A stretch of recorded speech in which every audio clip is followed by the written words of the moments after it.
नमस्कार दोस्तों, आप सभी लोग का मैं रोहित कुमार directstudy.com पर बहुत बहुत स्वागत करता हूं। आज की वीडियो में हम लोग बात करेंगे ये जो मॉडल प्रैक्टिस सेट है दोस्त,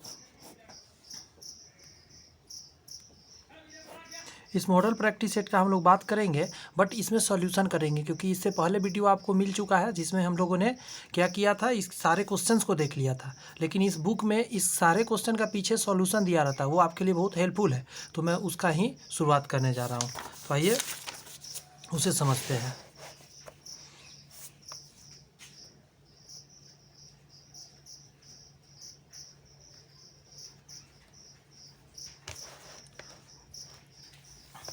यहाँ से पहला प्रश्न है, लिखा हुआ है GJURY जूरी के लिए किया गया इट्स का प्रयोग सही है। यानी जूरी के साथ किसका प्रयोग होता है, तो आप कहेंगे सर इट्स का प्रयोग होता है जूरी के साथ। अगर आप ये चीज़ नहीं समझ पा रहे हैं, मतलब नहीं पता था, तो अब शायद आपको पता चल गया।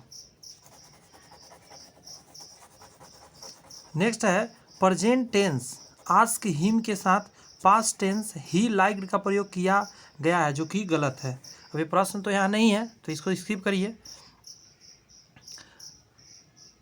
कह रहा है प्रश्न पास्ट कंटिन्यूअस के एक्टिव वॉइस में है, इसका passive the Gita was being read by होगा। यानी कि इसका स्ट्रक्चर यहाँ दिया गया है, आप देख सकते हैं। एक्टिव स्ट्रक्चर होता है subject plus was were plus V4 plus object. ये नॉर्मली क्या चीज़ का है, टेंस का स्ट्रक्चर है आपका पास्ट कंटिन्यूअस का। लेकिन जैसे ही पैसिव करेंगे तो ऑब्जेक्ट प्लस बाज या वर के बाद हम लोग बीइंग लगाएंगे, फिर V3 plus by plus subject. इसी स्ट्रक्चर पर इसको सॉल्व किया गया है। नेक्स्ट है बिगिन वर्ब, इसका मतलब होता है बिगिन माने आरंभ करना होता है। परफॉर्म और undergo the first part of an action और activity to start doing something. जो फर्स्ट काम आप करते हैं उसी को हम लोग बिगन बोलते हैं, बिगिन भी कहते हैं कभी कभी। क्रिएट का मतलब होता है संरचना करना या बनाना। ब्रिंग समथिंग इनटू एग्जिस्टेंस, किसी चीज़ को एग्जिस्टेंस में लाना। सीज का मतलब ये भी एक वर्ब है, समाप्त होना या करना, समाप्त करना। Come to an end, cease to happen या स्टॉप, ये सब समझ सकते हैं।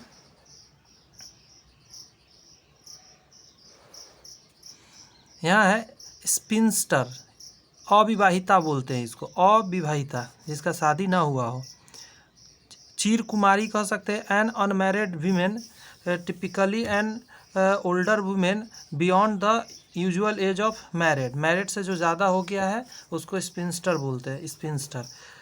माइनर समझ रहे होगा, एडजेक्टिव है माइनर का मतलब महत्वहीन है या तुच्छ या गौन।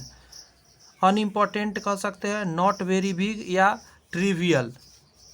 इसका मतलब क्या होता है, ट्रिवियल का भी ट्राइवियल या ट्रिवियल पढ़ सकते हैं इसको, इसका मतलब भी माइनर होता है। ये सबको थोड़ा सा समझते चलिए। हल्के में प्लीज़ हिंदी इंग्लिश को नहीं लीजिएगा, मैं ऐसे स्टूडेंट को जानता हूँ जिसका हिंदी इंग्लिश की वजह से रिजल्ट नहीं आया है, तो प्लीज़ समझिए। मेजर महत्वपूर्ण यानी बड़ा, वेरी लार्ज और इम्पोर्टेंट, ये सब समझ रहे होंगे। नेक्स्ट है present continuous tense, are going का प्रयोग होगा क्योंकि सुनिश्चित भविष्य की योजना है। तो यहाँ से ये चीज़ समझ सकते हैं आप कि जब सुनिश्चित भविष्य की योजना हो तो उसमें प्रेजेंट कंटिन्यूअस टेंस का प्रयोग होता है। सॉल्यूशन पढ़ने से ये सारी बातें पता आराम से चलते रहती है। वाक्य में विष स्पष्ट है, अतः वर्ब का सब्जंक्टिव मोड जो है वो प्रयोग होगा। In the phrase I wish I had is the past simple form of verb to have. To have का पास्ट में जाएंगे तो क्या बनेगा, हैड बनता है।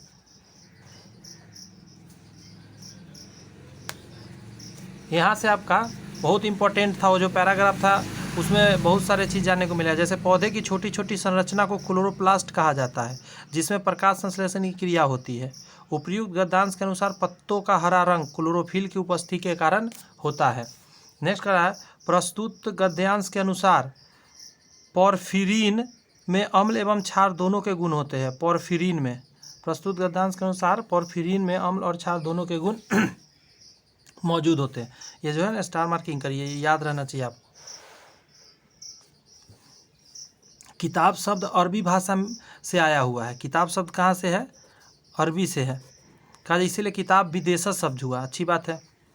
कुछ और शब्द के उत्पत्ति के आधार पर देखिए, शब्द की उत्पत्ति के आधार पर 4 भेद है। ये चीज़ बहुत लोग नहीं जानते, स्टार मारिए कि शब्द के उत्पत्ति के आधार पर 4 भेद होते हैं शब्द के। पहला है तत्सम, तद्भव, देशज और विदेश है। लय बैठ जाता है, याद रहता है। तत्सम, तद्भव, देशज भी है। तत्सम जो संस्कृत से सेम टू सेम हिंदी में लिखा जाता है, जैसे अग्नि लिखते हैं हम लोग, क्षेत्र लिखते हैं, सूर्य लिखते हैं, ये सभी हिंदी संस्कृत में भी यही लिखाता है, हिंदी में भी सेम आ गया, ठीक है। उसी तरह तद्भव में बदल कर आया, अग्नि का आग आ गया, क्षेत्र को खेत हम लोग कहते हैं, सूर्य को सूरज कहते हैं, तो ये सभी क्या हो गया, तद्भव हो गया, मतलब कुछ रूप बदल गया। देशज का तो अपने देश में पैदा हुआ, जैसे थैला हमारे देश में बना हुआ शब्द है, पगड़ी, गारी। हाँ, हम ये बता रहे थे तद्भव में रूप बदल गया, देशज में जो देश का बना हुआ शब्द है, और विदेशज में जो विदेश से आया, जैसे अरबी हो गया, फारसी हो गया, पुर्तगाली हो गया, अंग्रेजी भाषा का हो गया, जापानी, डच। जितने लोग जहाँ जहाँ से आए वो अपनी कुछ भाषा यहाँ पे छोड़ कर गए। बात समझ में आए? जैसे एक शब्द यहाँ पे हम लोग देखें किताब को, किताब क्या अरबी शब्द है, पुस्तक वहाँ का नहीं है, पुस्तक अलग हो गया। नेक्स्ट कर रहा है परोपकारी का स्त्रीलिंग रूप परोपकारिणी होगा, परोपकारी का स्त्रीलिंग रूप परोपकारिणी होगा। एकता शब्द जो है इसका ये शुद्ध वर्तनी नहीं है, इसके एकता ऐसे लिखा जाता है। कारिणी में ध्यान दीजिएगा, जैसे यहाँ पे इस तरफ से रहता है, लेकिन जब कारिणी लिखाएगा तो इधर से हो जाता है, ये हो ध्यान रखिएगा। परोपकारिणी, परोपकारी, री, यहाँ परोपकारिणी, परोपकारिणी, मतलब इस पर प्रेशर नहीं, इस पर पड़ता है, इसलिए इधर दूर से होता है। अब यहाँ कुछ अच्छी चीज़ जानने को मिल रहा है कि क्रिया के जिस रूप से वाक्य का उद्देश्य केवल भाव ही जाना जाए, केवल भाव ही जाना जाए, वहाँ भाववाचक होता है। इसमें कर्ता या कर्म की प्रधानता नहीं होती। उदाहरण, धूप में चला नहीं जाता, धूप में चला नहीं जाता, सिर्फ भाव है एक। संयुक्त वाक्य में दो या, ये बहुत इंपॉर्टेंट है, स्टार मारिए, संयुक्त वाक्य पर हमेशा क्वेश्चन रहता है। संयुक्त वाक्य में 2 या 2 से अधिक स्वतंत्र, साधारण या प्रधान उपवाक्य होते हैं। जैसे छुट्टियां हुई फिर भी हम हांगकांग नहीं गए, दोनों दो बात है, निर्भर उतना नहीं है, स्वतंत्र होता है और साधारण वाक्य होता है, ध्यान रखिएगा।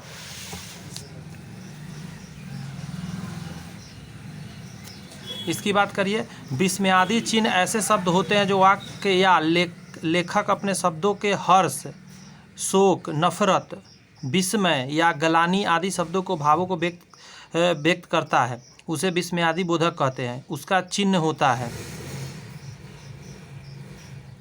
जो वक्ता होता है या लेखक होता है वो अपने इन चीज़ों को व्यक्त करता है, उसे विस्मयादि बोधक शब्द के आगे लगा दिया जाता है। ऐसा घर का जो पर्यायवाची है, जैसे नीलय, नीलय मतलब भी घर होता है, उसका निवास होता है। बैकग्राउंड से नॉइज़ जा रहा होगा, प्लीज़ उसको इग्नोर थोड़ा करेंगे, क्योंकि मॉर्निंग में गाड़ी यहाँ चलती है जो बहुत ज़्यादा ख़राब गाड़ी है, स्कूल गाड़ियाँ हैं, बहुत गंदा गाड़ी है, मतलब इतना साउंड वाली गाड़ी है, और बच्चे उसी में जाते हैं एकदम भर भर के, कभी भी घटना हो सकती है। घर को हम क्या क्या कह सकते हैं, निलय कहते हैं, निकेतन कहते हैं, गृह कहते हैं और निवास कहते हैं। निवास शब्द भी घर को ही बोलते हैं, निवास स्थान अलग हो गया, निवास बोला जाता है। बहुब्रीहि समास में समस्त पद में कोई पद प्रधान नहीं होता, बल्कि उसका तीसरा कोई अर्थ निकलता है। उदाहरण देखिए, पवनासन, पवन है आसन जिसका, पवनासन, बात समझ में आया? पवनासन में क्या है, पवन आसन किसका है, जो पवन के ऊपर बैठता है उसे पवनासन कहते हैं, मतलब कहीं अलग ही जाता है, समझ रहे हैं? शब्द युग्म, सही शब्द युग्म, जैसे कली से बना है कलियुग, और आप देख सकते हैं इसमें इधर से कली था, जबकि कलियुग लिखते समय इधर से ही रहा, कली का कलिका, ये शब्द बना हुआ है। अब यहाँ पे देखिए, यहाँ इस तरफ से था लेकिन इधर से। नेक्स्ट है वाक्यांश, एक शब्द, जैसे जिसके पास कुछ भी ना हो उसे क्या बोलते हैं, अकिंची, अकिंचन, जिसके पास कुछ भी ना हो, कुछ भी नहीं, उसे अकिंचन बोलते हैं। जिसको प्राप्त न किया जा सके उसे अलभ्य बोलते हैं, जिसको प्राप्त न किया जा सके, आप प्राप्त नहीं कर सकते उसे अलभ्य बोलते हैं। बात समझ, इसका आप लाभ नहीं उठा सकते। तो नेक्स्ट क्वेश्चन है कि कानन का पर्यायवाची, मतलब कानन को क्या क्या कह सकते हैं, वन भी कहते हैं, वन मतलब जंगल भी होता है, और विटप, विटप भी होता है, विटप, विटप भी होता है, विटप वन जंगल, ये कानन का रूप है, यानी सभी एक ही चीज़ है। आपसे कभी पूछ दे कि वन का बताइए, जंगल का बताइए, विटप का बताइए, कानन का बताइए तो सभी का क्या कहिएगा कि सब आपस में पर्यायवाची है, किसी का देंगे किसी का पूछेगा। मधुकर का पर्यायवाची भौरा या भ्रमर है, भौरा या भ्रमर, भ्रमर कह सकते हैं, भौरा या भ्रमर। मधुकर का है, मधुकर का मतलब जो मधु को अपने पास रखता हो या मधु चूसता हो। पुष्प का हम क्या क्या कह सकते हैं, कुसुम भी कह सकते हैं और फूल भी कह सकते हैं, फूल और कुसुम। लता की अगर बात करें तो बल्ली, लतिका, बेली, बेली, बल्ली, लतिका या लता, ये सभी लता का ही है। ये सब चीज़ माइंड में धीरे धीरे बैठाइए, क्योंकि एग्जाम में हिंदी भी महत्वपूर्ण है, इंग्लिश भी महत्वपूर्ण है। मुहावरा नाच नचाने का मतलब है मनचाही करवाना। जैसे रामचंद्र जब से गांव सरपंच बना है तब से वह हर किसी को नाच नचाता है, मतलब अपना मन का करवाता है कि जिससे वो चाह रहा है वैसे। एक तो करेला दूजा नीम चढ़ा, लोकोक्तियों का अर्थ है एक बुराई पर दूसरी बुराई करते रहना। वाक्य में देखिए प्रयोग, अमन वैसे ही शरारती है और जब उसे दादी का साथ मिलता है तो वह शेर बन जाता है। यहाँ वह कहावत चरितार्थ हो जाता है कि एक तो करेला दूसरा नीम चढ़ा, मतलब दादी के साथ वो और भी बदमाशी करने लगता है, ऐसा कहा जा रहा है। जैसे शब्द है और विलोम है, उत्कर्ष का उल्टा क्या होता है, अपकर्ष, ये ध्यान रखिएगा। उत्कर्ष का उल्टा अपकर्ष। अंत का उल्टा होता है आरंभ, अंत मतलब खत्म, आरंभ माने प्रारंभ। अधः का पतन, अधः का पतन, अधः का पतन। संज्ञा और शब्द, जैसे जातिवाचक संज्ञा में पर्वत और नदी आ गया, ये कई सारे पर्वत है इसके अंदर आ जाएंगे, गंगा यमुना ऐसे करके बहुत नदियां हैं, सब नदी इसमें आ जाएंगे। व्यक्तिवाचक में किसी का नाम हो सकता है, जैसे गंगा मैंने बोला तो गंगा क्या एक नदी का नाम है ना, तो व्यक्तिवाचक हो गया। सॉरी, नेक्स्ट कहा जा रहा है समूहवाचक में से टोली, एक समूह का निर्माण हो रहा है। भाववाचक में भाव पता चलता है, हंसना, गर्मी, ये सब क्या है, भाववाचक संज्ञा है। नेक्स्ट टॉपिक है कि जिन सर्वनाम शब्दों के माध्यम से व्यक्ति या वस्तु या स्थान के संबंध का बोध होता है, स्थान के संबंध का बोध होता है, उसे संबंधवाचक सर्वनाम बोलते हैं। कहा जा रहा है जैसे जिसका संबंध का, वस्तु या स्थान के संबंध का बोध हो रहा था, जिसका हो गया जो कि, जो सो, जितना, जैसे, उतना आदि। उदाहरण, जैसे वह आया वैसे ही चला गया, जैसे वह आया वैसे ही चला गया, यह संबंध बता रहा है। बात क्या, संबंध वाचक सर्वनाम इसको बोलते हैं। नेक्स्ट है रूपक अलंकार में उपमेय या उपमान के सार्वधम्य का आरोप करके और दोनों भेदों का अभाव दिखते हुए उपमेय या उपमान के रूप में ही वर्णन किया जाता है। जैसे बीती विभावरी जागरी, अंबर पनघट में डूबो रही तारा घट उषा नागरी। तो ये रूपक अलंकार के बारे में है कि रूपक अलंकार क्या है। वाक्य वह व्यक्ति दूसरों को भी अपनी तरफ समझता है, मतलब वह व्यक्ति दूसरों को भी अपनी तरह समझता है।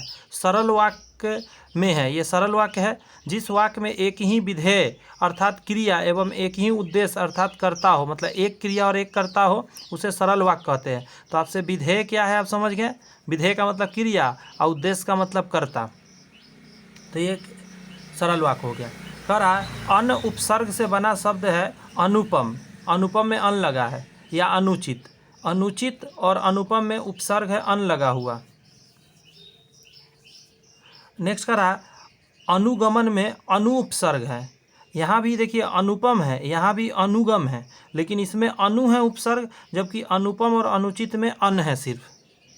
उचित में अन लगेगा तो अनुचित हो जाएगा, अनुपम में अन लगेगा तो अनुपम हो जाएगा, लेकिन इसमें ऐसा नहीं है, गमन में लग जाएगा अनु तो अनुगमन हो जाएगा। तो इस चीज़ को समझिए, ये स्टार मार्किंग वाला पॉइंट हुआ कि हाँ टेक्निकली आपको समझना है। यहाँ के बाद क्या है, ये मैथ्स है। मैथ्स का पहला एक चीज़ यहाँ देख लीजिए, किसी चीज़ को परसेंट में बदलने का यहाँ एक दिया हुआ है कि कम से कम 2 विषयों में फेल होने वाले छात्र, छात्रों की कुल संख्या, कुल संख्या में आपको जितना जिस चीज़ का आपको परसेंट निकालना, ऊपर लिखिए, उन्हें 100 करिए निकल जाता है। तो मैथ्स को यहाँ छोड़ दे रहे हैं, अब फिर हम लोग करेंगे जहाँ से थ्योरी हमारा दिया हुआ है वहाँ से, वो दिया हुआ है थ्योरी यहाँ से समझिए। प्लास्टिक बैग गैर बायोडिग्रेडेबल है क्योंकि वे मिट्टी में विघटित नहीं हो सकते और उसमें कई रसायन होते हैं जो मिट्टी और पानी को दूषित भी कर देते हैं। तो समझ गए कि प्लास्टिक क्या है, एक तरह का गैर बायोडिग्रेडेबल है, मतलब जैव निम्नीकरणीय पदार्थ नहीं है, मतलब गैर निम्नीकरणीय पदार्थ है। पॉलीथीन जिसका उपयोग प्लास्टिक पॉली बैग बनाने के लिए किया जाता है उसे या तो फटे प्राकृतिक कांच या परिष्कृत तेल से निकाला जाता है। ये जो पूछा जा रहा है आपसे कि पॉलीथीन किसका प्रयोग है, तो प्लास्टिक पॉली बैग बनाने के लिए किया जाता है, उसे या तो फटे प्राकृतिक कांच या परिष्कृत तेल से निकाला जाता है उस चीज़ को।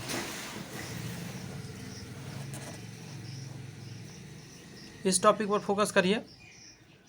एक पारिस्थितिकी तंत्र से रिलेटेड हमेशा क्वेश्चन आता है। एक पारिस्थितिकी तंत्र को पारिस्थितिकी स्थिरता या संतुलन कहा जाता है यदि वह एक गड़बड़ी यानी लचीलेपन के रूप में जानी जाने वाली क्षमता के बाद अपनी संतुलित स्थिति में लौटने से सक्षम है या समय के दौरान उसकी विशेषताओं में अप्रत्याशित बड़े बदलाव का अनुभव नहीं है। मतलब पारिस्थितिकी तंत्र का मतलब है उस एरिया में कुछ समय के हिसाब से बहुत तेज़ी से बदलाव नहीं आने वाला है, आराम से जो लंबे समय तक सेम सिचुएशन जैसा बना कर रखेगा। नेक्स्ट कहा जा रहा है जैसे महासागरों को प्राकृतिक में सबसे स्थिर पारिस्थितिकी तंत्र माना जाता है। लवणीय होने के कारण ये अपने रासायनिक संगठन में स्थिर रहता है और अन्य गुण जैसे घुली हुई ऑक्सीजन, प्रकाश, तापमान भी कमोबेश स्थिर रहता है, मतलब ये चेंज नहीं होता है, जो मिल रहा है उसको सब दिन सेम जैसा मिलता है, तो एक जैसा वो बना के रखता है वातावरण। प्राथमिक प्रदूषक सीधे स्रोत से उत्पन्न होते हैं, मतलब सीधे स्रोत जितना है उससे आपका प्राकृतिक जो है प्रदूषक मिलता है प्राथमिक वाला। तो प्राथमिक प्रदूषकों के उदाहरण देखिए, जैसे कार्बन मोनोऑक्साइड हो गया, कार्बन डाइऑक्साइड हो गया, सल्फर डाइऑक्साइड हो गया और साथ में बेंजीन हो गया। तो ये इतने नाम को याद रखिएगा, इससे अलावा नाम आपको नहीं आने वाला। मतलब CO2, सल्फर डाइऑक्साइड SO2 और साथ में बेंजीन C6H6 करके होता है ना, वो सारे क्या है प्राथमिक प्रदूषक में आते हैं। द्वितीयक प्रदूषक की बात कर लेते हैं, वो भी यहाँ पे आपके आंखों के सामने कि द्वितीयक प्रदूषक प्राथमिक प्रदूषक से उत्पन्न होते हैं। जैसे द्वितीयक प्रदूषक सीधे स्रोत जैसे वाहन या बिजली संयंत्र से उत्सर्जित नहीं होते हैं। इसके उदाहरण हो गया जैसे फॉर्मेल्डिहाइड हो गया, धुआं हो गया, फोटोकेमिकल स्मॉग हो गया, मतलब ये स्मॉग मतलब ये धुएँ होता है, ओजोन हो गया, पोरोक्सिएलिए नाइट्रेट्स हो गया, पैंस जिसको बोलते हैं, और नाइट्रिक एसिड हो गया, HNO3। ये सारी चीज़ क्या है द्वितीयक प्रदूषक के अंतर्गत आता है। तो प्राथमिक याद रखिएगा, प्राथमिक के अलावे है तो उसको द्वितीयक मार के आइएगा एग्जाम में। परमाणु के केंद्र में धनावेश भाग को नाभिक कहा जाता है। परमाणु के केंद्र में धनावेशित भाग को नाभिक कहा जाता है। प्रत्येक परमाणु का नाभिक से बना होता है, प्रत्येक परमाणु एक नाभिक से बना होता है जिसमें इलेक्ट्रॉन से घिरे प्रोटॉन और न्यूट्रॉन होते हैं, मतलब सेंटर में प्रोटॉन और न्यूट्रॉन होते हैं। लगभग एक परमाणु द्रव्यमान इकाई के द्रव्यमान वाले प्रोटॉन और न्यूट्रॉन को सामूहिक रूप से न्यूक्लियॉन कहा जाता है। ये इंपॉर्टेंट है, न्यूक्लियस और न्यूक्लियॉन में अंतर है। तो यहाँ न्यूक्लियॉन का डिफिनीशन आपको दे दिया, बहुत जगह नहीं मिलता है, यहाँ है तो इसको याद कर लीजिए। लगभग एक परमाणु द्रव्यमान एक परमाणु द्रव्यमान इकाई के द्रव्यमान वाले प्रोटॉन और न्यूट्रॉन को सामूहिक रूप से न्यूक्लियॉन कहा जाता है, मतलब एक साथ मिला के उसको न्यूक्लियॉन के नाम से हम लोग जानते हैं। कहा जा रहा है श्वेत क्रांति की शुरुआत डेयरी उत्पादों की बिक्री और उसकी खपत को बढ़ाने के लिए किया गया। श्वेत क्रांति क्यों हुआ कि हाँ भाई दूध वगैरह के प्रोडक्ट को ज़्यादा बेचना है। नीली क्रांति अंतर्देशीय और समुद्री दोनों तरह के मत्स्य उत्पादन के केंद्रित है, मतलब देश के अंदर अगर मछली का उत्पादन करते हैं या समुद्री मछली का उत्पादन करते हैं तो इसको नीली क्रांति के नाम से जाना गया। समुद्र से जोड़ लीजिए, नीला दिखता है। पीली क्रांति तेल से हो गया, पीला कलर का तेल होता है, विशेष सरसों और तिल के वृद्धि में मेहनत किया गया। हरित क्रांति का उद्देश्य खाद्यान्न, मतलब जितने खाने वाले फसल है, कृषि उत्पादों का वृद्धि करना था। तो समझ में आ गई सारी बातें। तो जी सर, ये भी इम्पोर्टेंट है, इस पर भी हमेशा क्वेश्चन आता है कि ऊर्ध्वपातन एक ऐसी प्रक्रिया है जिसमें तरल अवस्था में परिवर्तित हुए बिना ठोस में सीधे गैस परिवर्तित हो जाते हैं। ठोस से डायरेक्ट गैस में जाना क्या कहलाता है, ऊर्ध्वपातन की क्रिया कहलाता है। ऊर्ध्वपातन पदार्थ के उदाहरण जैसे अमोनियम क्लोराइड हो गया, ये रहा आपकी स्क्रीन पर अमोनियम क्लोराइड दिख रहा होगा, तो जी सर दिख रहा है। उसके बाद आपको दिख रहा है कपूर भी दिख रहा है जो पूजा पाठ में यूज होता है। आयोडीन भी है और नेप्थलीन है और शुष्क बर्फ है। शुष्क बर्फ कार्बन डाइऑक्साइड इसको जब ठंडा कर देंगे तो शुष्क बर्फ हो गया। नेप्थलीन की गोली हो गया जिसको कारगोली बोलते हैं हम लोग, कपड़ा वगैरह में हम लोग डालते हैं। आयोडीन समझ गए, कपूर जान गए और अमोनियम क्लोराइड जान गया। इतनी सारी चीज़ें हैं जो डायरेक्ट बिना ठोस में आए हुए चेंज हो जाता है। जब अमोनियम क्लोराइड को गर्म किया जाता है तो वह अमोनिया और हाइड्रोक्लोरिक अम्ल में परिवर्तित हो जाते हैं।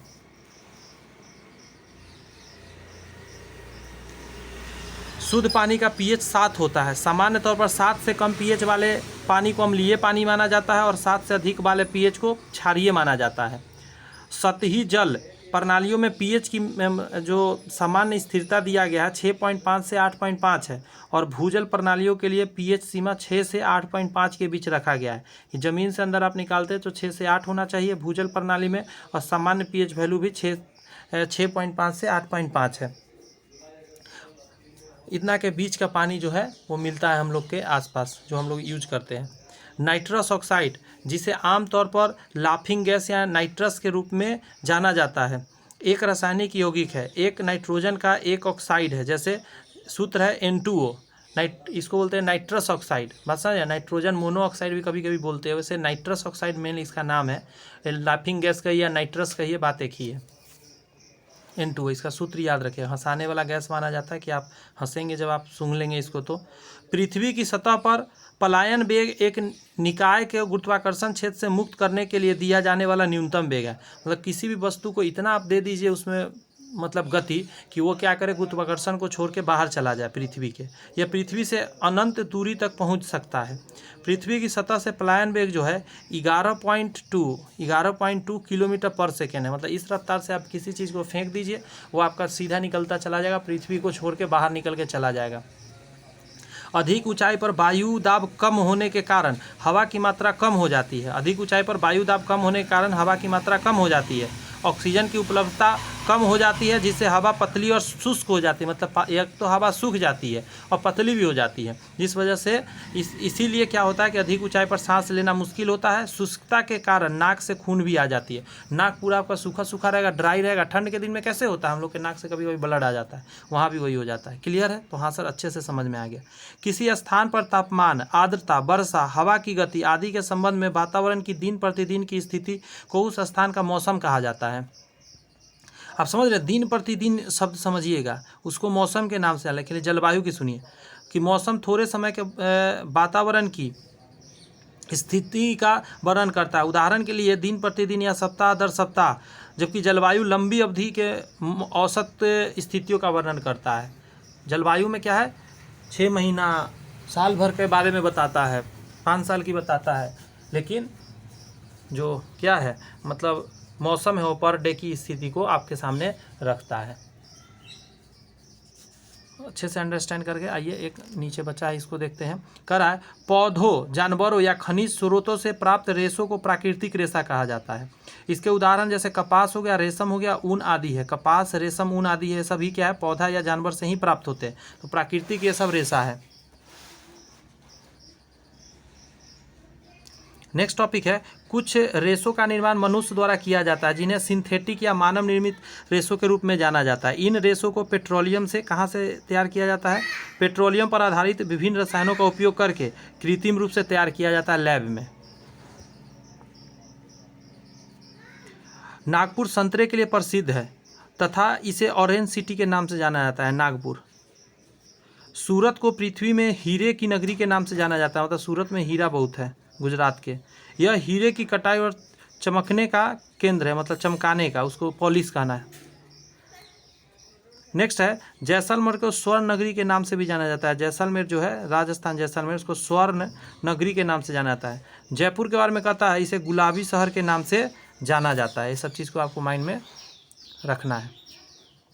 कॉमन कोल्ड, जो नॉर्मल हम लोग को ठंड लगती है, कॉमन कोल्ड ऊपरी श्वसन पथ का एक वायरल संक्रमण रोग है। वायरल मतलब वायरस से होने वाला संक्रमण रोग है, जो मुख्य रूप से नाक को प्रभावित करता है। सामान्य सर्दी के कारण 200 से अधिक वायरस शामिल है। राइनो वायरस सबसे आम है। 200 से अधिक वायरस है जो सर्दी हम लोग को पैदा करता है। राइनो वायरस सबसे आसान है, जिससे हम लोग को सर्दी होती है। कहा जा रहा है कि उष्णकटिबंधीय क्षेत्र जो है भूमध्य रेखा के पास और उत्तरी गोलार्ध में कर्क रेखा और दक्षिणी गोलार्ध में मकर रेखा के बीच स्थित है। यानी मैं पहले भी बता चुका हूँ, ऐसे एक पृथ्वी है, सबसे पीछे जाता है उसको मकर रेखा सबसे बीच में जाता है उसको विषुवत रेखा बोलते हैं। ठीक है, इसको भूमध्य रेखा भी बोलते हैं। भूमि का मध्य रेखा या विषुवत रेखा के नाम जानते हैं। इसके जस्ट ऊपर एक रेखा है जिसको कर्क रेखा बोलते हैं, नीचे वाले को मकर रेखा बोलते हैं। ये भी ट्रिक बताए थे कि मकरा ज़मीन पर रहता है तो इसको मकर रेखा बोलते हैं, और हम लोग कर्क जो मार मार के खेलते हैं बैडमिंटन से ऊपर खेलते हैं तो ऊपर में होता है कर्क रेखा। इन दोनों के बीच के जो जगह, इसी को उष्णकटिबंधीय क्षेत्र के रूप में हम लोग जानते हैं।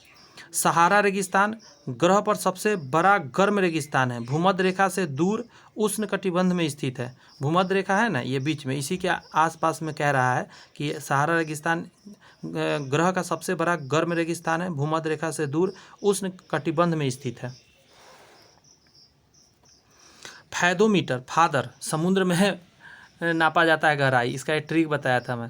लिखा हुआ है कि फैदोमीटर एक ऐसा उपकरण है जिसका उपयोग ध्वनि तरंग को सतह से नीचे तक यात्रा करने और उसकी प्रतिध्वनि वापस आने में लगने वाले समय तक पानी की गहराई को मापने के लिए किया जाता है। बताया था कि फादर डेथ कर जाते हैं तो कहाँ डाला जाता है, उसको पानी के अंदर डाला जाता है, तो उससे आप निकाल सकते हैं फैदोमीटर। कहता है इसका उपयोग अपतटीय इलाकों में ज्वार के उत्थान और पतन को मापने के लिए भी किया जाता है इसका फैदोमीटर का। भारतीय जनता पार्टी के वरिष्ठ नेता पूर्व उप प्रधानमंत्री श्री लाल कृष्ण आडवाणी को भारत रत्न देने की घोषणा की गई है। वर्ष 1999 में उन्हें भारतीय संसदीय समूह द्वारा उत्कृष्ट सांसद पुरस्कार से सम्मानित किया गया था। 99 में भी उनको सम्मान मिला था, उस उत्कृष्ट सांसद। वर्ष 2015 में भारत के दूसरे बड़े नागरिक सम्मान पद्म विभूषण से सम्मानित किया गया। 2015 में उन्हें पद्म विभूषण से सम्मानित भी किया गया।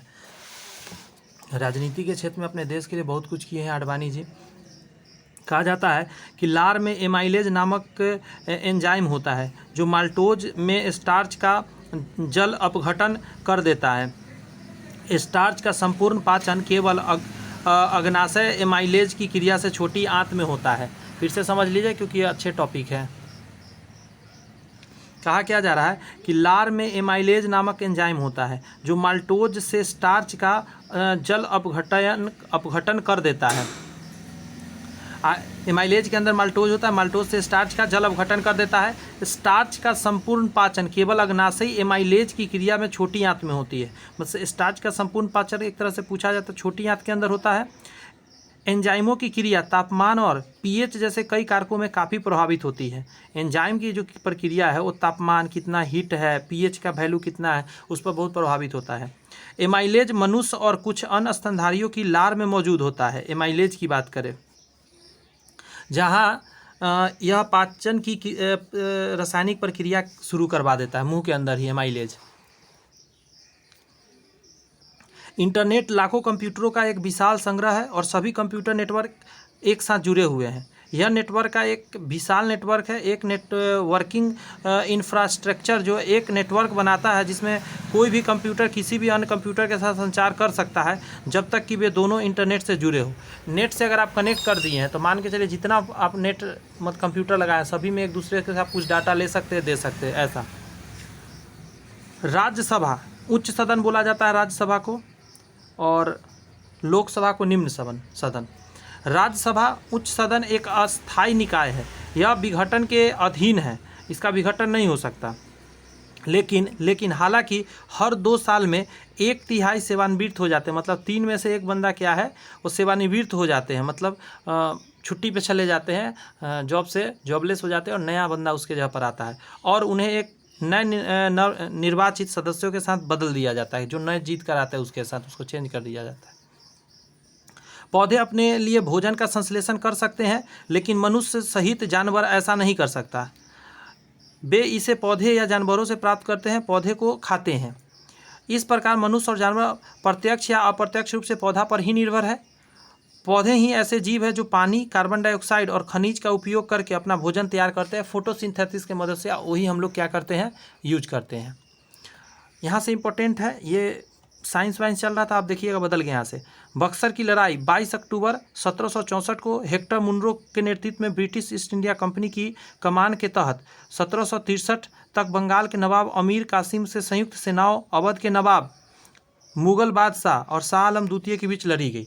तो ये सब बातें पता होना चाहिए। यह ब्रिटिश ईस्ट इंडिया कंपनी की निर्णायक जीत भी थी, इसमें बहुत अच्छा जीत गया था ब्रिटिश ईस्ट इंडिया कंपनी। तो इस लाइन को हम फिर से पढ़ना चाहेंगे आपके लिए कि बक्सर की लड़ाई 22 अक्टूबर 1764 को हेक्टर मुनरो, जो कि ब्रिटिश ईस्ट इंडिया कंपनी की तरफ से था, ठीक है, हेक्टर मुनरो 22 अक्टूबर, ये शब्द पूरे याद रहना चाहिए, 22 अक्टूबर था या कौन महीना था, तो 22 अक्टूबर 1764 को हेक्टर मुनरो जो था ईस्ट इंडिया कंपनी के तहत लड़ा था। और 1763 तक बंगाल के जो नवाब रहे थे मीर कासिम की संयुक्त सेना, अवध के नवाब और मुगल बादशाह शाह आलम द्वितीय, 3 बंदा लड़ रहा था एक तरफ से। कौन कौन लड़ रहा था इसको माइंड में बैठाइए। बंगाल के नवाब जो मीर कासिम था, मीर कासिम हो गया, अवध के नवाब हो गए, और उसके बाद मुगल बादशाह, 3 बंदा मिलकर लड़ रहा था। वो भी क्या, मुगल बादशाह में कौन थे, शाह आलम द्वितीय थे। फिर भी जीत जाता है अंग्रेज, अच्छे खासा निर्णायक लड़ाई होता है, इसमें हारता है मतलब कि ये सारी लोग। आगे कहा जाता है प्रतिजीवाणु, जीवाणु की कोशिका भित्ति को नष्ट करके कार्य करते हैं, लेकिन यह विषाणु संक्रमण को उचित नहीं कर सकते क्योंकि विषाणु में कोशिका भित्ति नहीं होती है। प्रतिजीवाणु जितने होती है, एंटीबायोटिक्स जितने भी होते हैं, अब जान लीजिए वो जीवाणु को तो नष्ट कर देता है लेकिन विषाणु को नहीं कर पाता है क्योंकि विषाणु के पास कोशिका भित्ति ही नहीं है, और जिसके पास जो चीज़ नहीं है उसको क्या आप तोड़िएगा। अगर आपके पास 100 रुपया है तो मैं आपका कैसे 200 चुरा सकता हूँ, संभव ही नहीं कि मैं आपका 200 चुरा लूँगा, जिसके पास 200 का उसी का ना चुरा सकता हूँ। तो यही बात यहाँ कह रहा है। एक शब्द है पेनिसिलिन, जीवाणु रोधी दवाओं का एक समूह है जो जीवाणु की एक विस्तृत श्रृंखला का आक्रमण करते हैं। इसकी खोज का श्रेय अलेक्जेंडर फ्लेमिंग को दिया गया है। पेनिसिलिन प्रथम प्रतिजैविक था जिसका उपयोग डॉक्टर करते थे। पेनिसिलिन सबसे पहला है, आप जान लीजिए, प्रतिजैविक। और खोजने वाले कौन बंदा थे, तो आपके सामने नाम लिखा हुआ Alexander Fleming. Penicillin Alexander Fleming मारना है आपको आंसर एग्जाम में, बट यहाँ कन्फ्यूजन थोड़ा सा होता है, बच्चा कुछ और भी मार के कभी कभी चला आता है। पेनिसिलिन खोजे थे सर्वप्रथम। कहा जाता है इस्लाम स्वीकार नहीं करने के बाद मुगल राजा औरंगजेब के आदेश पर गुरु तेग बहादुर का सिर काट दिया गया था। ये बहुत इंपॉर्टेंट है, स्टार मारिए। ये जो था बंदा जिसका नाम था औरंगजेब, इसने तेग बहादुर जी को सर काट दिया था। दिल्ली में सिख पवित्र परिसर गुरुद्वारा शीशगंज साहिब और गुरुद्वारा रकाबगंज साहिब गुरु तेग बहादुर से निष्पादन और दाह संस्कार के स्थानों को चिन्हित करता है। फिर से सुनिए, 2 स्थान है दिल्ली में सिख पवित्र परिसर गुरुद्वारा शीशगंज साहिब, ये जो शीशगंज साहिब है गुरु तेग बहादुर से संबंधित है, ध्यान रखिएगा। और गुरुद्वारा रकाबगंज साहिब जो है वो भी तेग बहादुर से संबंधित है, निष्पादन और दाह संस्कार से स्थान से चिन्हित किया गया है। आगे कहा जा रहा है उनकी शहादत को प्रतिवर्ष 24 नवंबर, किस डेट को, 24 नवंबर को शहीदी दिवस के रूप में याद किया जाता है। आज भी शहीदी दिवस मनाया जाता है। क्लियर है, आगे बढ़ते हैं। 0.3% और उससे अधिक के रक्त अल्कोहल स्तर पर चेतना का पूर्ण नुकसान हो सकता है, और 0.5% और उससे अधिक से रक्त अल्कोहल स्तर पर मृत्यु भी हो सकती है। यानी अगर आपके खून में 0.3% तक चला गया है आपका अल्कोहल, तो आपका दिमाग वहाँ काम करना बंद कर देगा, पूरा नशा में आप आ जाएंगे। लेकिन 0.5% से ऊपर गया तो मृत्यु हो गया। आजकल सुन रहे होंगे कि नशीला शराब पीने से, जहरीला शराब पीने से लोग का मृत्यु, असल में वो जहरीला नहीं होता है, उसमें अल्कोहल की मात्रा इतनी अधिक होती है कि शरीर के अंदर डोज जो है ना, ओवर डोज से भी ऊपर चला जाता है, यानी इससे ऊपर चला जाता है, इसलिए लोग की मृत्यु हो रही है। सेशन अगर अच्छा लग रहा है तो कमेंट्स में मुझे लिख कर बताइए कि हाँ सेशन कैसा लग रहा है, और किस किस जगह से आप देखते हैं वीडियो मुझे ज़रूर बताइए, मुझे बड़ी खुशी होगी। कार्बन डाइऑक्साइड CO2 मानव गतिविधियों के माध्यम से उत्सर्जित होने वाला प्राथमिक ग्रीन हाउस गैस है। प्राथमिक ग्रीन हाउस गैस कौन सा है, तो CO2 को ही माना जाता है, गर्मी पैदा करने वाला। कार्बन डाइऑक्साइड CO2 का उत्सर्जन करने वाला मुख्य मानव गतिविधि ऊर्जा और परिवहन के लिए जीवाश्म ईंधन यानी कोयला हो गया, प्राकृतिक गैस और तेल का प्रयोग है। अगर इन चीज़ों को आप जलाते हैं तो सबसे ज़्यादा प्राथमिक गैसें उत्पन्न होती है जिससे गर्मी बढ़ती है। धोने के सोडा का रासायनिक नाम सोडियम कार्बोनेट है तथा इसका रासायनिक सूत्र Na2CO3 है। इसका उपयोग उद्योगों और घरों में सफाई घटकों के रूप में किया जाता है। इसका उपयोग कागज, कपड़ा, साबुन और डिटर्जेंट उद्योग में भी होता है। कौन कौन, कागज, कपड़ा, साबुन और डिटर्जेंट उद्योग में होता है। इसका उपयोग जल की मृदु बनाने के लिए प्रयोग किया जाता है, जल को मीठा बनाने के लिए किया जाता है, क्योंकि खारा जल होता है ना, वो हमारे लिए यूजफुल नहीं है वहाँ पे। नेक्स्ट कह रहा है कि ऊंट जो है ऊर्जा से भरपूर वसा को जमा करने के लिए कुबर का उपयोग करते हैं, वो जो ऊपर में लिखा रहता है कंधा, जिससे वे अपने खाए रेगिस्तान में कई दिनों मतलब जिससे वे बिना खाए रेगिस्तान में कई दिनों तक यात्रा करते हैं। कहा जा रहा है कि एक ऊँट अपनी पीठ पर 80 पाउंड या लगभग 36 किलो तक बसा ले जा सकते हैं, यानी 36 किलो फैट उसके पास होता है, जो धीरे धीरे खाना नहीं मिलने पर भी वो उसी से अपना एनर्जी लेते रहते हैं। गौतम बुद्ध ने निरंजना यानी फल्गुन नदी के तट पर, ये स्टार मार लीजिए बहुत इंपॉर्टेंट है, तट पर बोध गया में एक पीपल पेड़ के यानी बोधि वृक्ष, पीपल पेड़ को क्या बोला जाता है, बोधि वृक्ष के नीचे निर्वाण यानी कि ज्ञानोदय, पाली में बोलते हैं बोधि प्राप्त किया, निर्वाण को ही बोधि प्राप्त किया, पाली भाषा में बोध प्राप्त किया, बुद्धि और ज्ञानोदय मतलब ज्ञान का उदय हुआ उनका। ठीक है,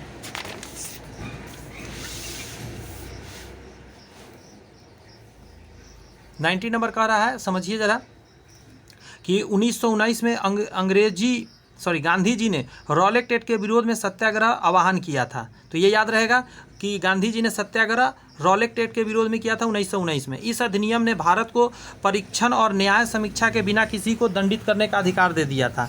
रॉलेट एक्ट में ऐसा था कि आपसे कुछ भी नहीं पूछा जाएगा, आपको जो मन सो आप अपना न वकील न दलील न कुछ भी पेश नहीं कर सकता, कुछ भी नहीं पूछा जाएगा, आप में कुछ प्रॉब्लम है आपको डायरेक्ट सज़ा सुना दिया जाएगा।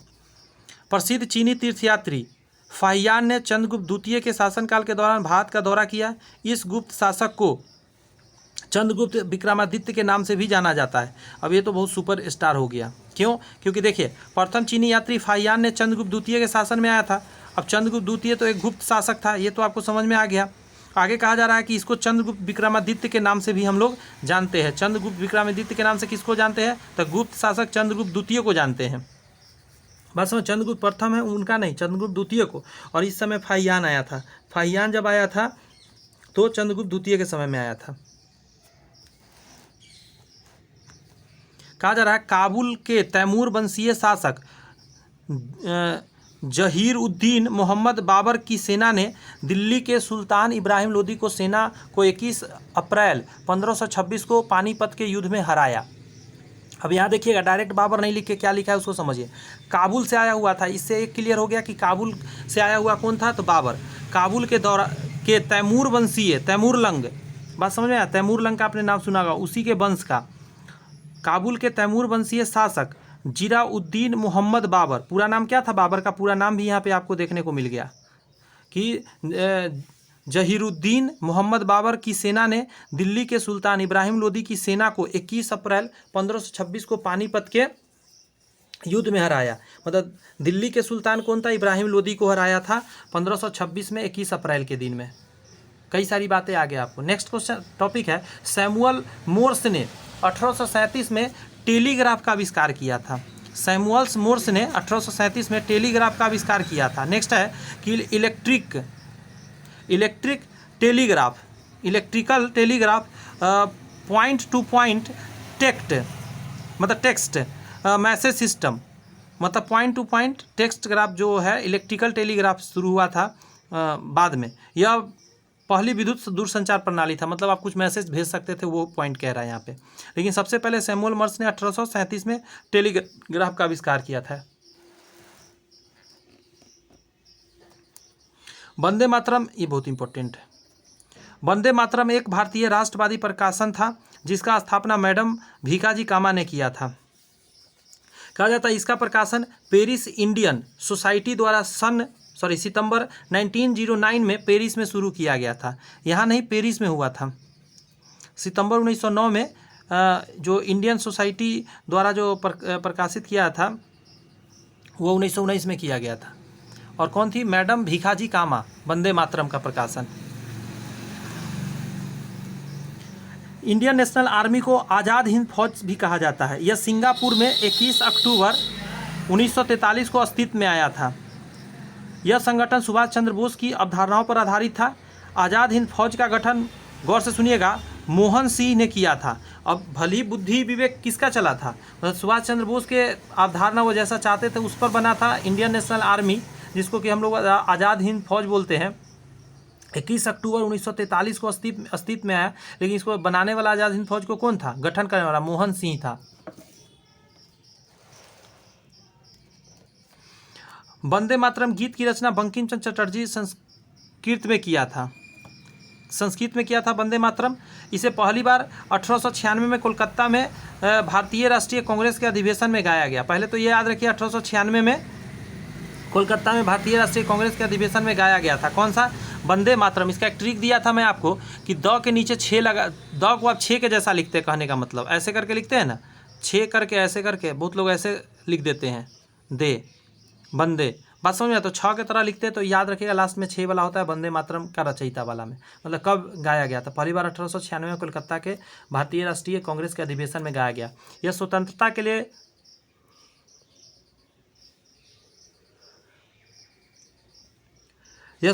के लिए उनके संघर्ष में लोगों के लिए प्रेरणा का स्रोत भी था।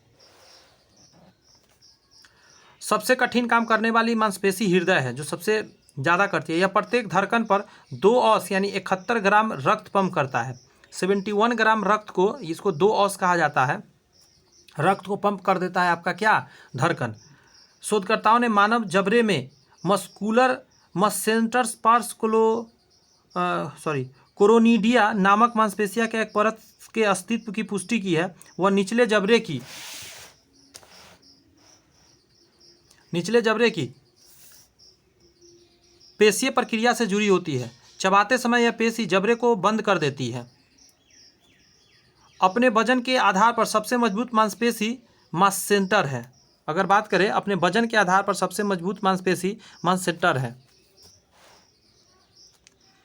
1922 में आयोजित भारतीय राष्ट्रीय कांग्रेस के गया अधिवेशन की अध्यक्षता देशबंधु चित्तरंजन दास किए थे, जिसको CR दास के नाम से जानते हैं। ये है बहुत इंपॉर्टेंट, 1922 में किया था, गया वाला, बिहार के।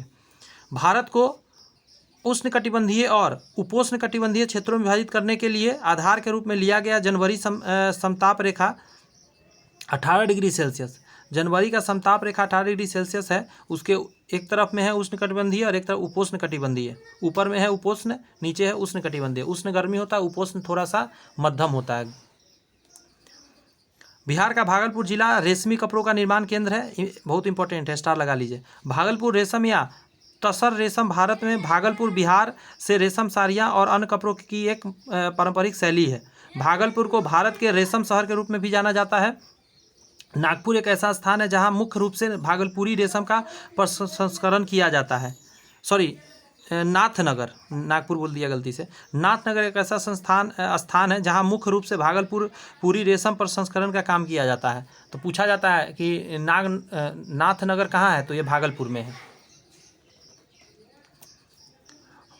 मासिनराम मेघालय में विश्व में सबसे ज़्यादा औसत बारिश होती है। यहाँ अगर बात करें 11,872 मिलीमीटर से औसत वर्षा बारिश होती है साल भर में। चेरापूंजी भारत का दूसरा सबसे आर्द्र स्थान है, जहाँ सबसे ज़्यादा आर्द्र मतलब भींगा हुआ पानी होती है। मेघालय का मासिनराम और उसके बाद चेरापूंजी। भौगोलिक ग्रिड नक्शों और ग्लोब पर खींचा गया रेखाओं को काटती है। उसका उपयोग विशिष्ट क्षेत्रों का पता लगाने और उसका वर्णन करने के लिए किया जाता है। अक्षांश क्षैतिज रेखाएं हैं। देखिए ये पृथ्वी है, ये है अक्षांश, ऐसे ऐसे जितनी आप देखते हैं ये सब अक्षांश है। और कह रहा है जो पूर्व से पश्चिम की ओर चलती है, पूर्व से इधर की तरफ चलती है, ठीक है। और देशांतर रेखा उत्तर से दक्षिण की ओर लंबवत है, ऊपर से नीचे की तरफ जो चल रही है ये सब क्या है, ऐसे लाइन खींचते हैं, उसको देशांतर रेखा बोलते हैं। इसी को ग्रिड पैटर्न बनता है। भारतीय संविधान द्वारा 22 भाषा को मान्यता दी गई है। ये संविधान की 8वीं अनुसूची में, ये भी याद रखिएगा, अनुसूची 8 में 22 भाषा को मान्यता है। भारतीय संविधान का भाग कितना लिखा हुआ है, 10 और 5, 15, 16, 17, यानी यह भाग 17 लिख दे रहा हूँ हिंदी में।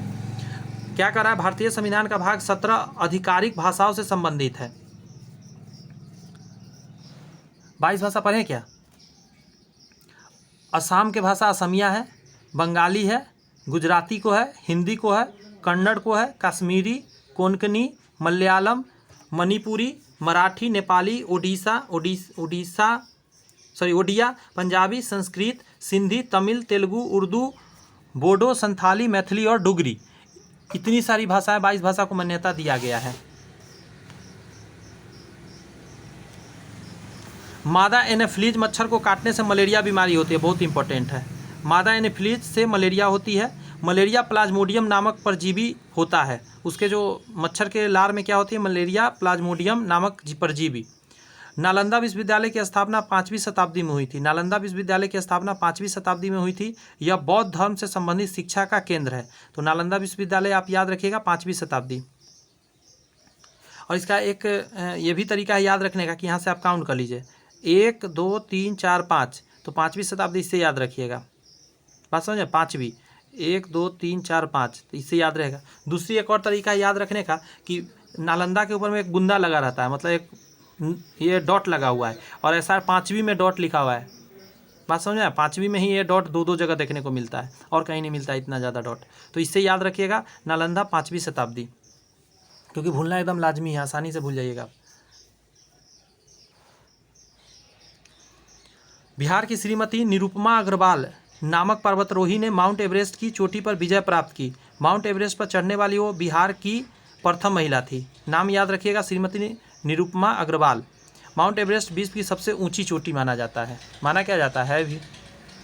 लुसाई कुनी चीन जनजाति समूह के अंतर्गत एक जनजाति है। लुसाई जो है कुनी चीन जनजाति समूह के अंतर्गत एक जनजाति है। उसका मुख्य संकेंद्रण उत्तरी त्रिपुरा जिले के कंचनपुर उपमंडल के अंतर्गत आता है। फिर से सुनिए, लुसाई कुची चीन जनजाति, 1 मिनट रुक जाइए, बहुत गंदा गाली आवाज़ कर रहा था इसलिए बंद कर दिया। हाँ, लुसाई कुकी चीन जनजाति समूह के अंतर्गत एक जनजाति है। उसका मुख्य संकेंद्रण उत्तरी त्रिपुरा जिले के कंचनपुर उपमंडल के अंतर्गत आता है। मतलब ये जो है लुसाई या कुकी चीन कहाँ का है, त्रिपुरा का है। लुसाई को आमतौर पर मिजोस के नाम से भी जाना जाता है। मिजोस नस्लीय दृष्टि से वे मंगोलियाई मूल के माने जाते हैं। मंगोलियाई से आया हुआ ऐसा नस्ल के माना जाता है इसको। व्यापार संतुलन किसी देश के माल के निर्यात और आयात के बीच का अंतर है। यदि किसी देश का निर्यात उसके आयात से अधिक हो तो उसे व्यापार, ये बड़ी इंपॉर्टेंट लाइन लिखा है, बाह रे बाह, पिचोर है, सुपर है, 3 स्टार लगा देता हूँ। पहले तो ये बात ही इंपॉर्टेंट है कि व्यापार संतुलन का मतलब निर्यात और आयात के बीच अंतर। लेकिन अगर ऐसा हो गया, यदि किसी देश का निर्यात उसके आयात से अधिक हो तो इसे व्यापार अधिशेष कहा जाता है। मतलब आप सामान बाहर ज़्यादा भेज रहे हैं, निर्यात, आयात मतलब लाना, तो आयात से अधिक है निर्यात, मतलब सामान बाहर दूसरे को ज़्यादा दे रहे हो, आप ले कम रहे हो, तो अधिशेष कहा जाता है। लेकिन अगला कहता है यदि आयात निर्यात से अधिक हो तो इसे व्यापार घाटा कहा जाता है। मतलब आप देने से ज़्यादा ले रहे हो तो व्यापार घाटा लग रहा है। अधिशेष बेनिफिट है आपका, लेकिन व्यापार घाटा क्या है, तो आप समझ रहे होंगे कि आपने सामान क्या हुआ कि बाहर दिया तो ज़्यादा, लिया बाहर से ज़्यादा, लेकिन आप दे नहीं पा रहे हैं। वाल्मीकि राष्ट्रीय उद्यान बिहार का एकमात्र राष्ट्रीय उद्यान है। यह बाघों के संरक्षण के लिए प्रसिद्ध है। वाल्मीकि याद रखिएगा, पश्चिमी चंपारण में। नेपानगर देश की पहली स्वदेशी अखबारी कागज का निर्माण करता है। ये इंपॉर्टेंट है। नेपानगर जो है हमारे देश का पहली स्वदेशी अखबारी कागज का निर्माण यहाँ होता है। पहले हम लोग चाइना से लेते थे, अभी भी लेते हैं, लेकिन बहुत होने लगा नेपानगर में। विक्रमशिला विश्वविद्यालय बिहार के भागलपुर में पाल शासक धर्म, बहुत इंपॉर्टेंट है। विक्रमशिला विश्वविद्यालय जो है पाल शासक क्या धर्मपाल के द्वारा स्थापित किया गया था। इसे 13वीं शताब्दी में मुस्लिम आक्रांता बख्तियार खिलजी द्वारा नष्ट कर दिया गया। बख्तियार खिलजी इसको क्या किया था, तोड़ फोड़ कर दिया था विक्रमशिला विश्वविद्यालय को। थार मरुस्थल एक शुष्क मरुस्थल था जिसका विस्तार भारत एवं पाकिस्तान तक है। थार मरुस्थल मुख्य रूप से राजस्थान के पश्चिमी भाग में स्थित है। पश्चिमी भाग में, ये सब तो जान ही रहे होंगे।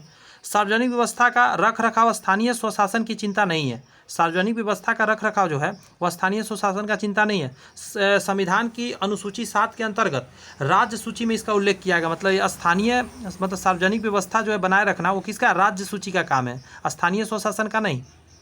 इसीलिए यह राज्य सरकार की चिंता का विषय है। 2 या 2 से अधिक नदियों के मिलन स्थल को कन्फ्लुएंस या संगम कहा जाता है। कन्फ्लुएंस भी याद रखिएगा इंग्लिश में। उदाहरण के रूप में जैसे प्रयागराज गंगा और यमुना एवं सरस्वती के संगम स्थान है। गंगा, यमुना और सरस्वती मिलता है, उसको प्रयागराज के नाम से जानते हैं। जिस स्थान से नदी निकलती है उसे उद्गम स्थान कहा जाता है। उदाहरण के लिए गंगा नदी का उद्गम जो है स्थान गंगोत्री नामक ग्लेशियर से माना जाता है। गंगोत्री नामक ग्लेशियर से उसका उत्थान माना जाता है।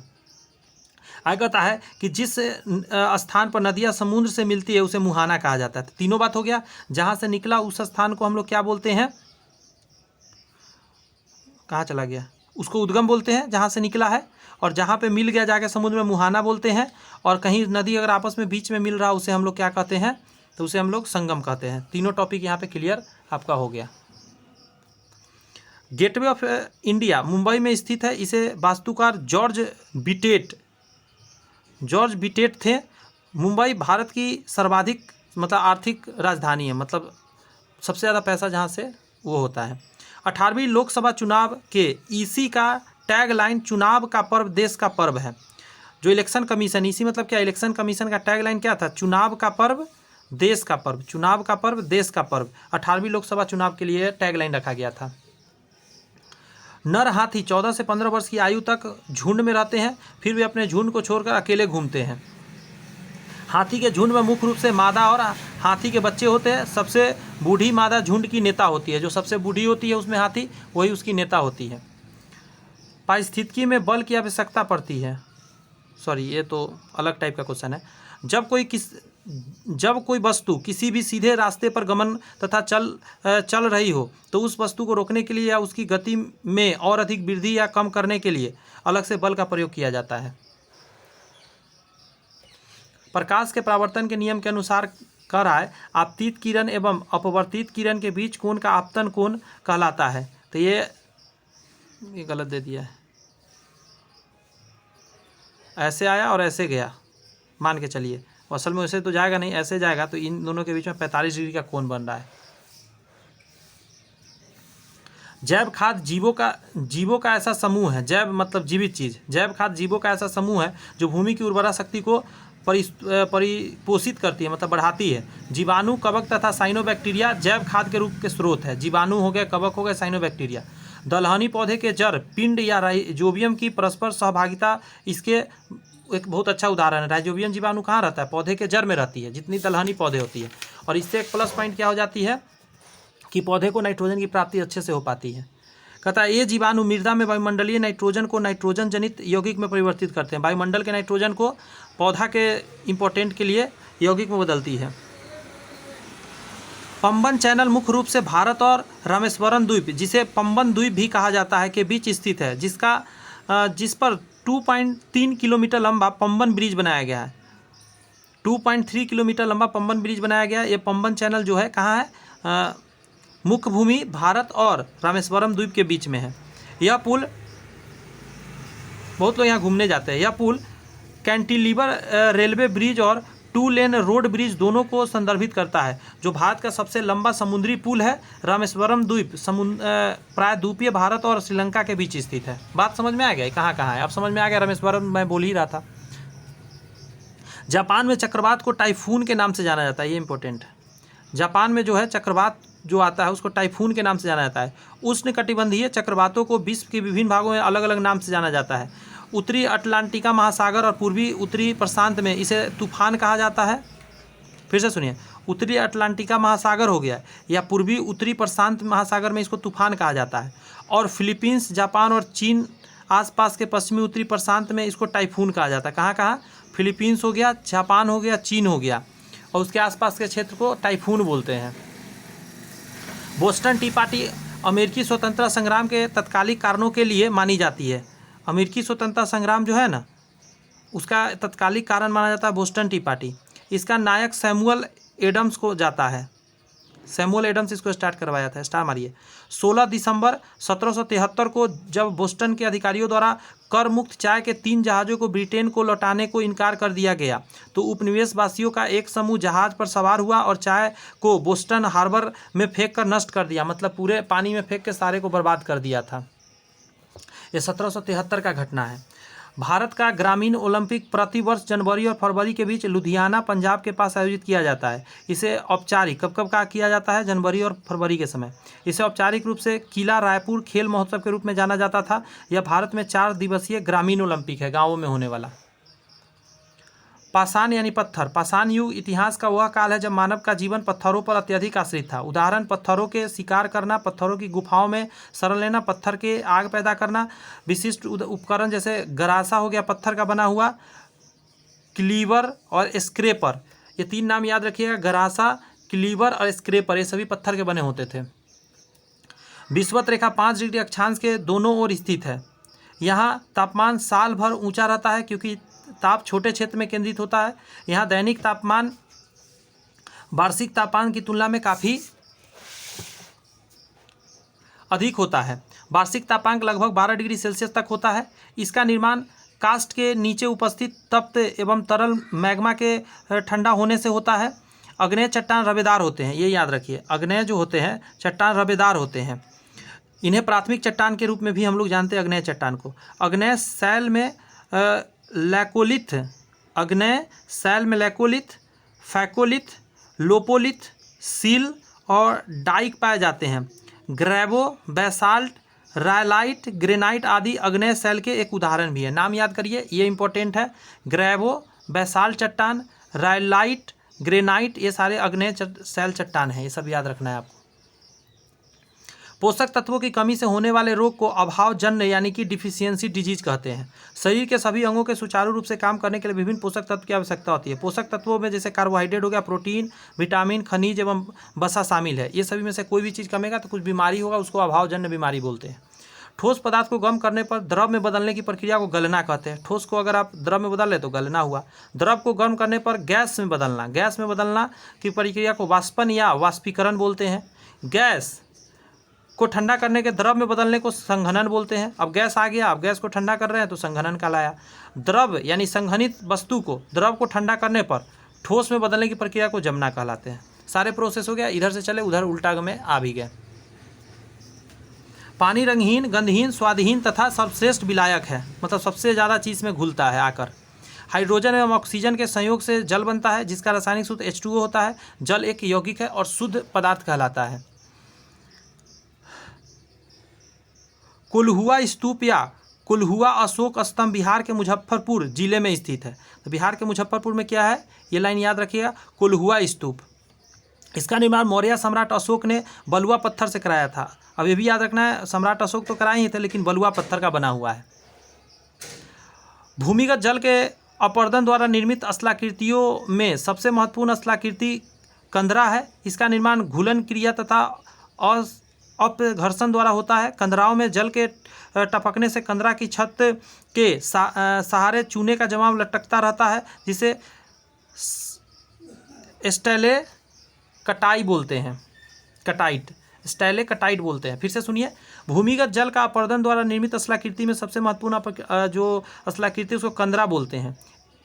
इसका निर्माण घुलन क्रिया तथा अपघर्षण द्वारा होता है। कंदराओं में जल के टपकने से कंदरा की छत के सहारे चूने की जमाव लटकता रहता है, जिसे स्टेलेटाइट कहते हैं।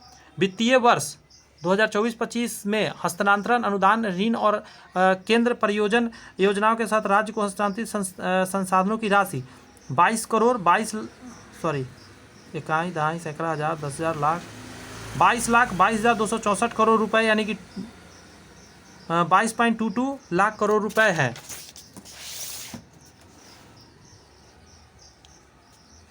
यह वित्त वर्ष 2022-23 के वास्तविक आंकड़ों की तुलना में देखा जाए तो इतना रुपए उल्लेखनीय वृद्धि दर्शाया गया, मतलब 4,13,848 करोड़ रुपया ज़्यादा दर्शाया गया। जो वैज्ञानिक अंतरिक्ष के विभिन्न पिंडों, तारा, चंद्रमा, ग्रह आदि का अध्ययन करते हैं उसे खगोलविद के नाम से जानते हैं। इंपॉर्टेंट है, स्टार लगा लीजिए। अनुच्छेद 19 के तहत 6 मूलभूत स्वतंत्रता का अधिकार दिया गया। स्वतंत्रता का अधिकार 6 तरह का आपको मिला है। 1 नंबर में कह रहा है अनुच्छेद 19 क में, मतलब 1 नंबर में वाक्य या अभिव्यक्ति का स्वतंत्रता, बोलने का अधिकार है।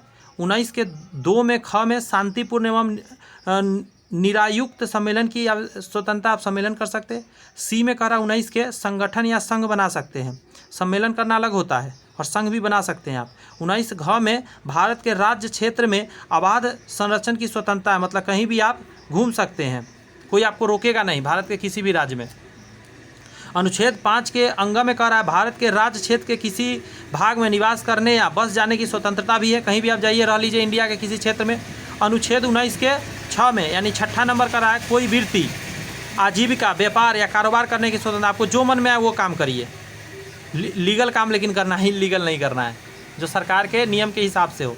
वह जंतु जिसके शरीर पर कठोर कवच होता है तथा अधिकांश पानी में रहता है वह कछुआ होता है। कछुआ सीप एवं अंडों का कवच कैल्शियम कार्बोनेट CaCO3 का बना होता है। कछुआ हो गया, सीप हो गया, इसका जो या अंडा का जो कवर होता है ये कैल्शियम कार्बोनेट का होता है। बहुत लोग इस चीज़ को जान भी रहे होंगे। 29 दिसंबर 2023 को दिल्ली में हुए JDU राष्ट्रीय कार्यकारिणी की बैठक में बिहार के मुख्यमंत्री नीतीश कुमार को ललन सिंह की जगह JDU का राष्ट्रीय अध्यक्ष बनाया गया। 28 जनवरी 2024 को एनडीए के समर्थन में मुख्यमंत्री नीतीश कुमार 9वीं बार बिहार के मुख्यमंत्री बने। ऐसा करने वाले वो राज्य के पहले नेता है। बीते 2 दशक के अंदर बिहार की सत्ताधारी गठबंधन बदलते रहे, लेकिन सत्ता के केंद्र में नीतीश कुमार बैठे रहे। राज्य की कार्यपालिका का प्रमुख राज्यपाल होता है, बहुत इंपॉर्टेंट है। कार्यपालिका जो है उसका प्रमुख राज्यपाल है, जो मंत्रिपरिषद की सलाह के अनुसार कार्य करता है। संविधान के अनुच्छेद 155 के अनुसार राज्यपाल की नियुक्ति राष्ट्रपति के द्वारा प्रत्यक्ष तौर पे होती है। प्रत्यक्ष तौर पे राष्ट्रपति करते हैं। 155 के तहत राज्यपाल की नियुक्ति, राज्यपाल उस राज्य का नहीं होना चाहिए जहां उसकी नियुक्ति हुई हो। 2 या 2 से अधिक राज्यों के लिए एक राज्यपाल की नियुक्ति किया जा सकता है, ये भी प्रावधान है। 26 जनवरी 2024 को नई दिल्ली के कर्तव्य पथ पर भारत का 75वां गणतंत्र दिवस मनाया गया। 26 जनवरी 2024 को 75वां जो है दिल्ली में कर्तव्य पथ पर गणतंत्र दिवस मनाया गया। लोकतंत्र की जननी विषय पर सांस्कृतिक मंत्रालय की झांकी को प्रथम पुरस्कार भी मिला था। बिहार से संबंधित कह रहा है, राजकीय पक्षी बिहार का गौरैया है, राष्ट्रीय पशु बैल है, बिहार का फूल गेंदा है, बिहार का मछली मांगुर को माना जाता है। उसके बाद यहाँ पे कुछ न्यूमेरिकल्स है, न्यूमेरिकल से आगे बढ़ते हैं। कहा जा रहा है अत्यधिक ऊंचाई पर पर्वतारोहियों के बारिश का, आंधी तूफान, अत्यधिक ठंडा, ऑक्सीजन की कमी, सभी चीज़ का सामना करना पड़ता है। मैग्नीशियम को क्लोरीन से रिएक्शन कराएंगे, मैग्नीशियम क्लोराइड बनेगा, जिसको सूत्र में लिखेंगे तो Mg सॉलिड में रहता है, क्लोरीन गैस में रहता है। इन दोनों को रिएक्शन कराते हैं, मैग्नीशियम क्लोराइड बनता है, वो सॉलिड बनता है। मैग्नीशियम प्लस आयरन और 2 क्लोरीन आयरन एक दूसरे को आयनिक यौगिक की ओर आकर्षित करते हैं। प्रत्येक मैग्नीशियम परमाणु में 2 इलेक्ट्रॉन त्याग कर सकता है। नीचे लिखा गया था कि 2 इलेक्ट्रॉन त्यागने की क्षमता होती है मैग्नीशियम में। महासागरीय जल लगातार सक्रिय रहता है और लहरों, धाराओं और ज्वार के रूप में गतिमान भी रहता है। महासागरीय जल की प्रमुख गतिविधि को 3 भागों में वर्गीकृत किया जा सकता है। जैसे पहले लहरें हवा के कारण होता है, ज्वार पृथ्वी, सूर्य और चंद्रमा के गुरुत्वाकर्षण खिंचाव के कारण होता है, महासागरीय धाराएं सूर्य द्वारा प्रदान की गई ऊर्जा के कारण होता है। पूरी दुनिया में सभी महासागर जल डमरू मध्य या सिर्फ खुली धाराओं के मध्य से जुड़े हुए हैं। प्रशांत महासागर आकार में सबसे बड़ा महासागर है, ये इंपॉर्टेंट लाइन है, ये भी याद रखिएगा। प्रोकैरियोटिक आरंभिक कोशिकाएं हैं जिसमें केंद्रक कला नहीं पाई जाती है। प्रोकैरियोटिक प्रारंभिक कोशिका जिसमें केंद्रक कला नहीं पाई जाती है, केंद्रक झिल्ली बोल सकते हैं। प्रोकैरियोटिक कोशिका में कोई स्पष्ट केंद्रक नहीं होता है। केंद्रीय पदार्थ कोशिका द्रव में बिखरे होते हैं। इन कोशिकाओं के कलाविहीन केंद्रक को आरंभिक केंद्रक भी कहा जाता है, मतलब शुरुआती केंद्रक। विलियम लाई चिंगते ताइवान के नए राष्ट्रपति बने हैं। 20 मई 2024 को ताइपे एक समूह में लाई के साथ एक नए उपराष्ट्रपति हसिया बी खिम ने भी पद की शपथ ली थी। इन चीज़ों को हटाइए, ये सब करेंट अफेयर्स है। अर्धसूत्री विभाजन ऋणात्मक विभाजन की एक प्रक्रिया है, ये इंपॉर्टेंट है कि अर्धसूत्री विभाजन ऋणात्मक विभाजन की एक प्रक्रिया है जिसमें प्रत्येक कोशिका में मौजूद क्रोमोसोम की संख्या आधी हो जाती है। मियोसिस एक अर्धसूत्री विभाजन का उदाहरण है। मियोसिस फर्स्ट जो है एक अर्धसूत्री विभाजन है। अर्धसूत्री को ऋणात्मक विभाजन कहा जाता है जिसमें क्रोमोसोम की संख्या आधी हो जाती है, मतलब 1/2 क्रोमोसोम्स हो जाता है। जमीन का ऐसा क्षेत्र जो पूरी तरह से पानी से घिरा हो द्वीप कहलाता है। 3 ओर से घिरे जल को प्रायद्वीप कहते हैं। पाक जल डमरू मध्य भारत के तमिलनाडु राज्य और श्रीलंका के उत्तरी प्रांत के जाफना जिले के बीच एक जल डमरू मध्य है। काकोलस जलप्रपात बिहार के नवादा में स्थित है। पहाड़ के समीप होने के कारण यह पर्यटन स्थल भी है, बहुत लोग यहाँ घूमने भी आते हैं। तो यहाँ पे जो दूसरा मॉडल हम कराए थे उसका आज कंप्लीट कर दिया मैंने क्वेश्चन। अच्छे से आप इसको रिवाइज कर लीजिए बढ़िया से। 1 घंटा 3 मिनट का समय लगा है। कैसा लगा सेशन मुझे ज़रूर बताइएगा। आज के से बात नहीं है, मिलते हैं नेक्स्ट वीडियो में मॉडल प्रैक्टिस टेस्ट 3rd लेकर। तो चलिए, all the best, bye bye, thank you.